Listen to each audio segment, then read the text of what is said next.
한국 정부가 다음 달 예정된 미한 연합훈련 이름에서 동맹을 제외할 방침인 것으로 전해졌습니다. 전작권 환수에 대한 실용적인 측면을 감안한 것이라는 지적과 함께 미한 연합훈련의 의미가 축소될 수도 있다는 주장이 나오고 있습니다. 서울에서 안소영 기자가 전해드립니다.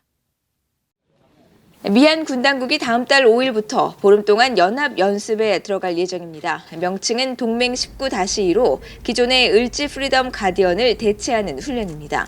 그런데 한국 군당국이 다음 달 예정된 미한 훈련 명칭에서 동맹을 제외하는 방안을 검토하고 있는 것으로 알려졌습니다. 대신 전시작전권 검증 연습으로 그 이름이 바뀔 것이란 전망입니다. 내용도 한국군인 미한연합사 부사령관이 임시로 사령관 역할을 맡고 주한 미군 사령관이 부사령관 역할을 맡는 등 전작권 전환에 집중할 계획인 것으로 알려졌습니다.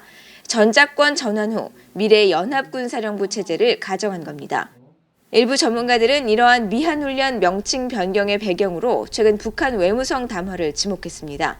지난 16일 북한 외무성은 동맹 19-2가 현실화하면 미북 실무협상에 영향을 주게 될 것이라고 지적한 바 있습니다. 이름을 바꾼다고 해결될 문제가 아니다.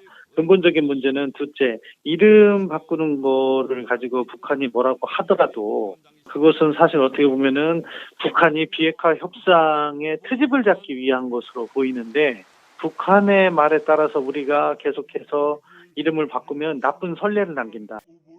외무성 담화와 관련 없이 전작권 전환 과정의 일환일 수 있다는 분석도 나옵니다.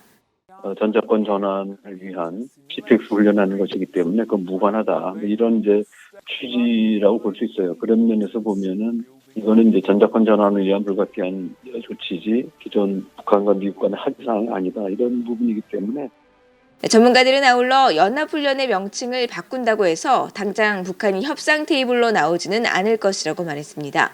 실무협상이 지연되고 있는 근본적 원인은 미북 간 비핵화에 대한 이견이지 연합연습 때문이 아니라는 지적입니다. 서울에서 VOA 뉴스 안소영입니다.